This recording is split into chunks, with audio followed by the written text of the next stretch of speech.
chestnut tree. It's a little racy.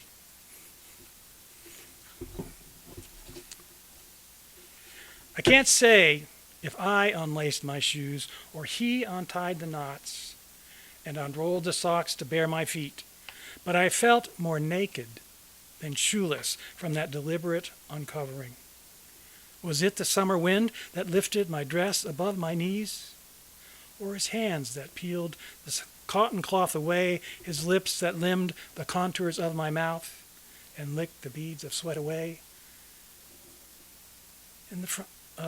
Beads of sweat away on a summer afternoon, sitting in the front yard under the horse chestnut tree. The neighbors watched us from their porches as we kissed. In the wind that lifted my dress above my knees, the fine hairs on my thighs stood upright.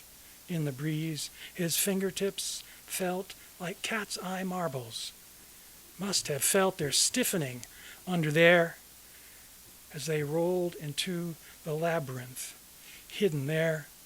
Was it the wind that shook those quivering limbs and bent my body so exquisitely? Oh, I was breathless as those limbs palpitating in the wind that blew my dress above my knees. There is no longing like the longing of the wind. I heard only wind in the horse chestnut trees, and chestnuts chafing on their branches, the white panicles of erect spring flowers now become these thorny nuts in summer.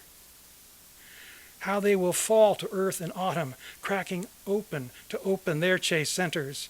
I will not resist him, nor how he will thumb them slowly to throbbing luminescence, nor how he will rub them to polished perfection. How can a fallen object be so flawless? I wondered as the wind lifted my dress above my knees. Horse chestnuts are bitter, not for eating, but rolling endlessly by boys between their fingers until they shine like cat's eye marbles under the horse chestnut tree. Just a few more left. I'm all right with time? I went to a naturopath, and she told me to visualize my disease. Shaman tells me to visualize. A spotted hyena eats cirrhosis from an old man's liver. Another man feeds crickets to golden orbed spiders, weaving webbed bellows in his lungs to help him breathe. A third sings mating songs to woodpeckers, drilling holes in his skull to feast on schizophrenic thoughts buzzing in his brain. The men are praying. Believe in the healing animals of the world. I tell them anything is possible. I walk towards the wolf that's been howling in my backyard for 15 years. I open my shirt, reveal the disease that's settled into my life. If you feed one, the pack will come, they say. I hold out my hands, beckon him closer, ease into his jaws. A Key West poem, lighter side. It's called Betrayal, New Year's Eve. Two women. Already it's fun. Two women, martini smiles flush on their lips, strappy black dresses so tipsy the straps won't stay. I've stopped in their blush and painted eyes, their décolletage. New Year's Eve, Key West, a bar where anything seems possible. As I pass, one raises her glass. Cold gin spills over the edge, drips onto her crossed and exposed left knee. Two women in little back dresses smile up at me. It would be unmanly, I think, to rush past without lending a hand as the one brushes my finger with her own and drops a napkin to her knee. In that moment, my girlfriend's eyes are quantum coupled to my own, all the way from NYC. Her hand reaches out to me as I reach down to the napkin on the knee. Guilt's fission splits my heart in two. One part, the left, whose trembling hand wipes martini slowly from that knee beats twice as fast. The other, on the right, feels regret for what hasn't even happened yet. The impassioned left imagines two black dresses slipping to the floor. The right, conjoined over 1,500 miles, knows that I should keep walking. But I've never heard music so loud. I can't hear what the right side tries to say, though it shouts louder as the second black dress turns a chair for me to stay.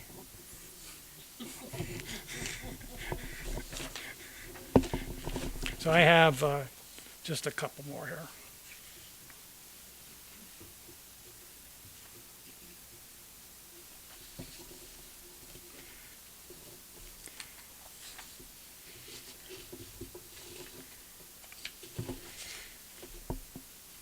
So this is a poem inspired when that dentist shot the lion. It's not really about lions, but anyway. I'll love her more. Poachers love her beauty. I'll start. Poachers love her bounty. Poets write the elegy. I've seen her stripes in concentric arcs on prehistoric cave walls. But I'm not frightened by her thick-limbed gracefulness, her roar that abrades my rough metal heart. In Queen's catsuit, she flaunts her nakedness.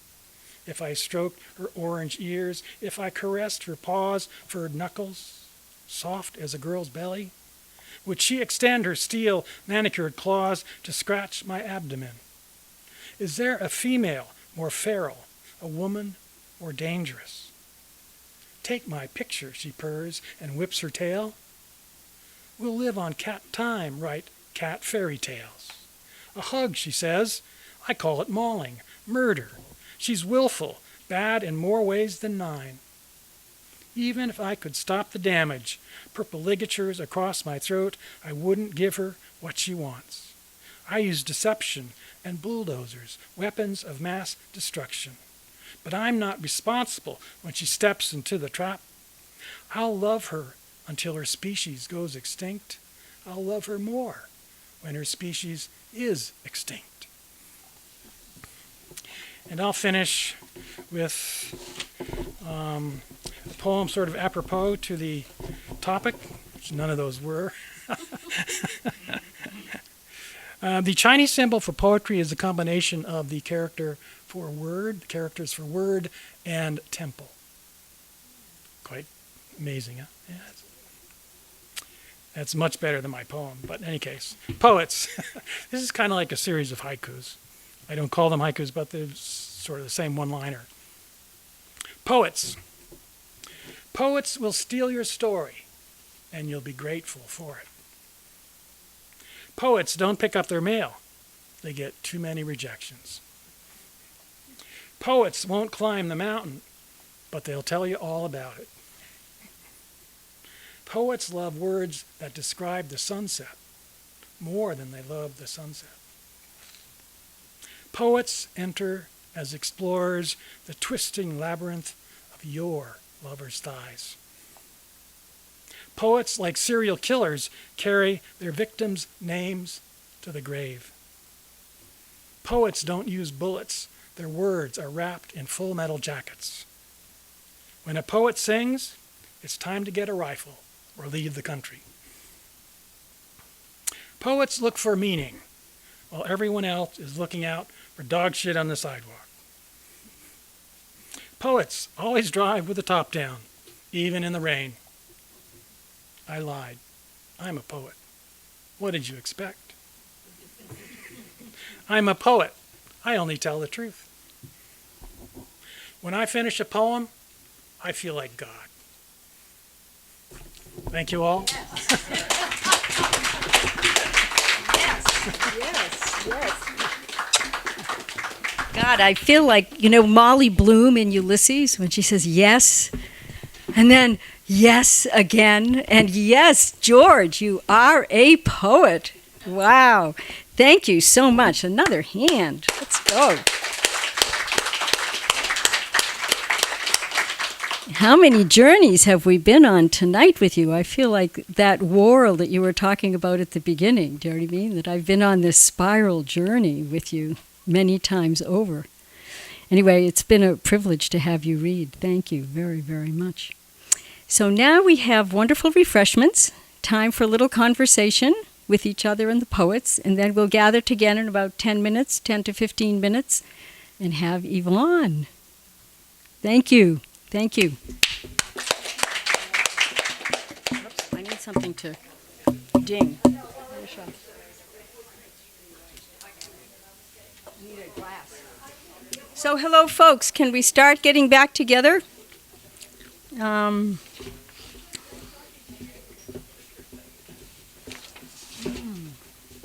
You can bring refreshments to your seats.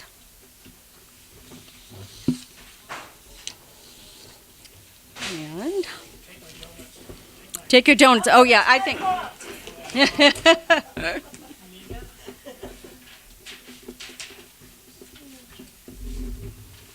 So, we're about to welcome Yvonne Daley, who is a very well-known figure in our community.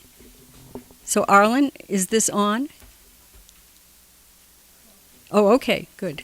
I think I'll start again then. So if we make a DVD of this, you can cut out the beginning. Okay. So, welcome back. We're about to introduce Yvonne Daley, who is a very well-known journalist and writer in this area. She's the author of 5 nonfiction books, founder of the Green Mountain Writers Conference and Verdant Books, a small nonprofit publishing company, also an educator, gardener, wife, mother, and grandmother. She's the author of An Independent Man with Senator Jim Jeffords, Vermont Writers, A State of Mind, A Mighty Storm, How Vermonters Built Their State After Tropical Storm Irene, and Octavia Boulevard, among others. She is currently finishing her 7th book, Going Up Country for University Press of New England, which chronicles the hippie invasion of Vermont in the late 60s and 70s. I think some of us may know something about that. And the impact that this generation has had on Vermont and the effect Vermont has had on them. She lives in Rutland with her husband, the writer Chuck Clarino, who is also here tonight with his fancy sunglasses on his hat, and 2 Maltese dogs who are not here tonight. Probably a more peaceful reading without them. She'll read from her new book and talk about why she writes nonfiction. Let's give a big hand to Yvonne Daley.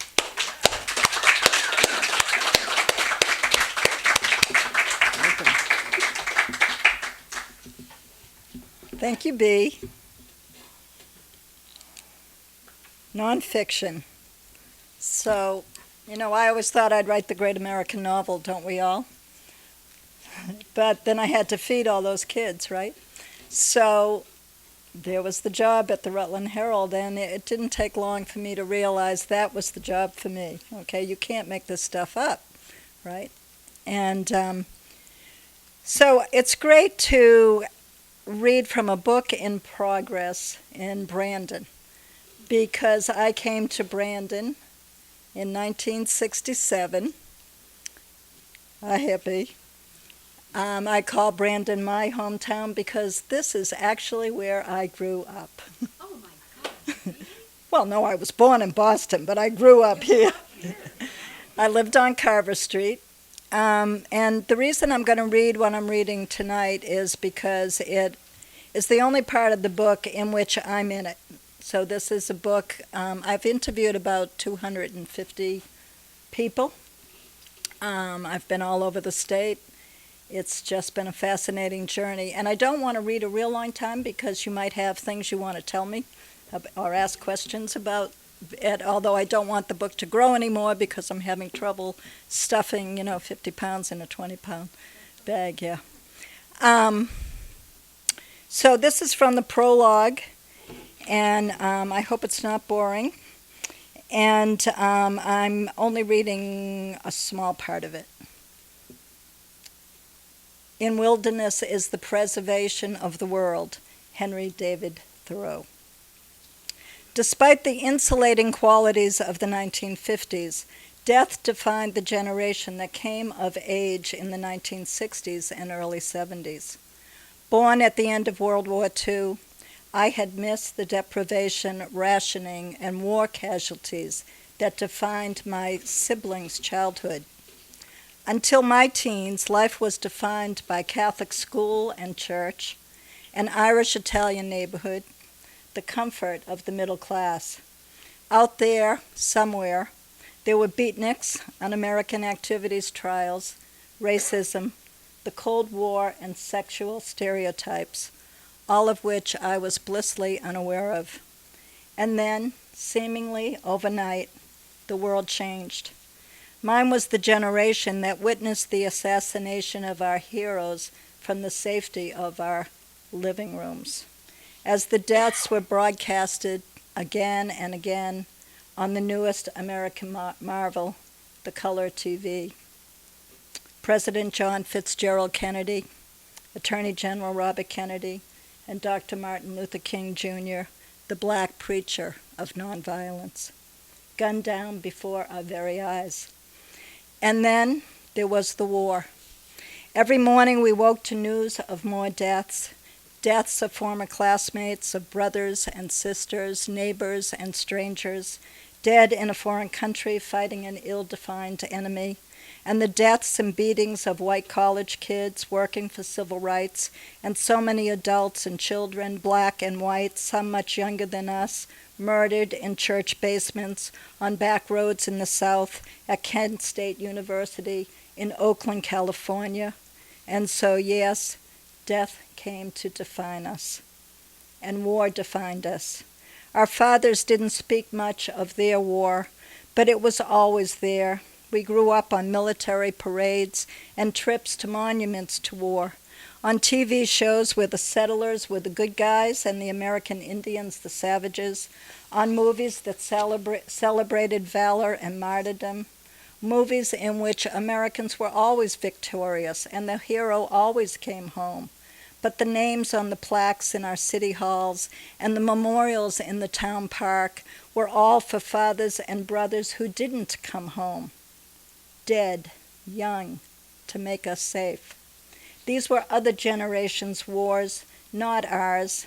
And even though in school we'd practiced how to survive a nuclear war, ducking and covering under our desks, by the time we'd read John Hershey's book, Hiroshima, required reading in many high school and college courses, we knew survival after nuclear war would require more than acting like a turtle. Wouldn't putting all that effort into preventing war be a better approach for humankind?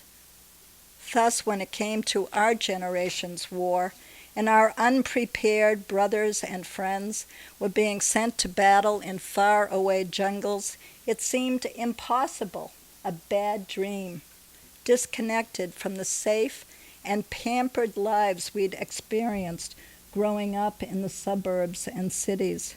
We wondered where this Vietnam was anyway, and why we were at war with Vietnamese people. This too, the seeming senselessness of the Vietnam War against a people who had done us no harm, that defined us. Conformity defined us, and then it didn't.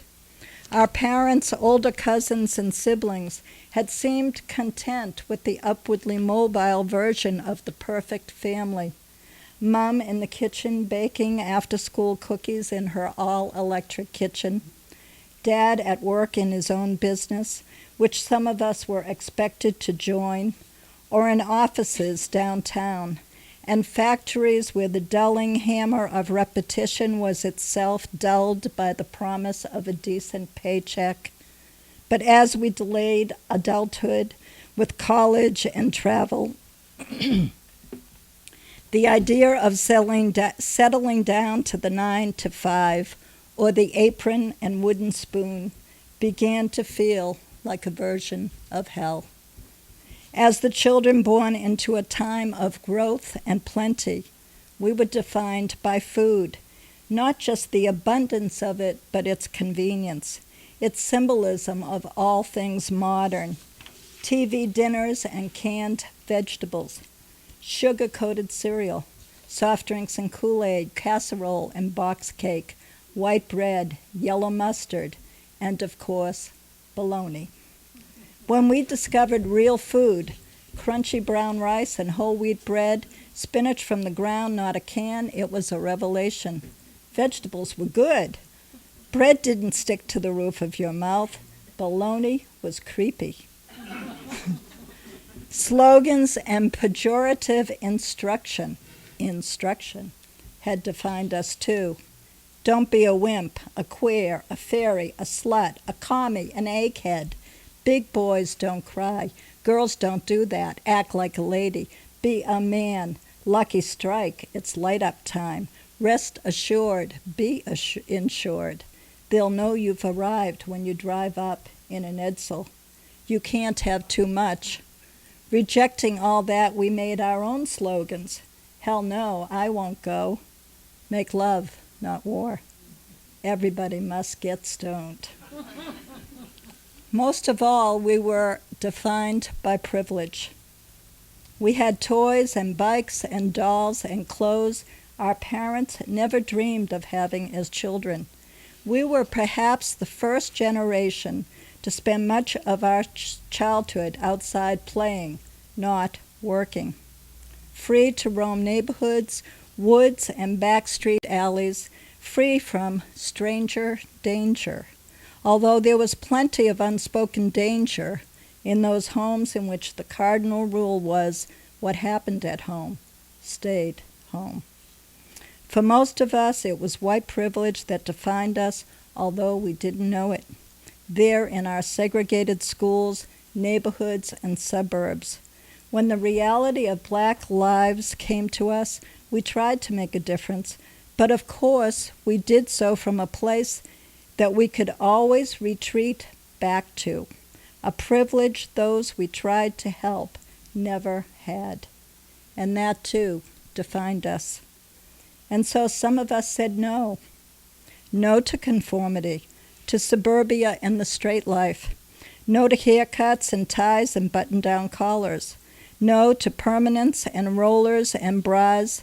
No to 9 to 5 and church on Sunday. No to segregation and bigotry. But most of all, being human after all, and spoiled and self-protective, we said no to war. First, we raged against it, demonstrating and getting arrested, burning draft cards, and then, for some, more drastic measures, making bombs to stop the dropping of bombs. When all that failed, many simply chose to walk away from the whole mess, moving to places alien to our parents, to communes in Vermont, to ashrams in California, pueblos in New Mexico, lofts in Greenwich Village. This is one story about that time, the story of Vermont, a state that it could be argued was most dramatically impacted by the counterculture, by the ragged, leaderless, and divided assemblage of scruffy young people who came to Vermont's hills and valley towns to try something else, not protest so much as rehabilitation of self, of dream, of a future. If there was a commonality among us, it was the love of the land. Beyond that, we chose a state that offered cheap housing in remote locations, a place to hide out and heal, a place that provided, as Bob Dylan put it, refuge from the storm. I count myself among the thousands. My Vermont story began in 1967, when my first husband and I left graduate school at the University of Dayton to move to Vermont, which seemed saner than the Boston where I had grown up, or the New Jersey of Steve's childhood. I, too, had been a war demonstrator, arrested from Boston to Miami, from Ohio to San Francisco, and an idealist who had gone to graduate school to study philosophy, only to get caught in a war between the secularists and the religious fundamentalists. Nothing changes, right? I had had a single experience in Vermont, a childhood ride across the Connecticut River one summer while on vacation in New Hampshire. My father was showing off his amazing sense of direction, only to get chased off a dirt road that dead-ended in a muddy dooryard. The straw-hatted farmer waving a shotgun at our new fancy Pontiac. My rear view movie, as Dad sped away, remains vivid in memory. Acre after acre of rolling green pastures, a falling down barn with a cedar shake roof, iconic heifers grazing under a perfect sky, and that farmer grinning at me as he grew tinier and tinier, his arm raised in defiance of the coming of us, the outsiders. Steve and I taught at Otter Valley Union High School briefly before abandoning any idea of normalcy. We moved to a farm in Goshen and in 7 years had 5 children. I grew vegetables, flowers, and herbs, and for a while ran the area food co-op out of my house. We were surrounded by like-minded friends, all refugees from the storm. We had our own homes, but lived in one another's, shared communal meals, communal Volkswagen bugs and buses. Our individual families, part of a larger family connected by politics, pot, a single electric mixer, a rototiller, books and music, the things we learned together. The harder it was to do something, or the more rudimentary our tools, the better. I had a loom, sewed my children's clothing, raised goats named Moonbeam, Rainbow, and Waterfall, made yogurt and cheese from the goat's milk, gardened with pitchfork and hoe, while Steve, with his graduate degree in chemistry, tried his hand at working on the roads, building chimneys, and chopping wood. One day early on, the road commissioner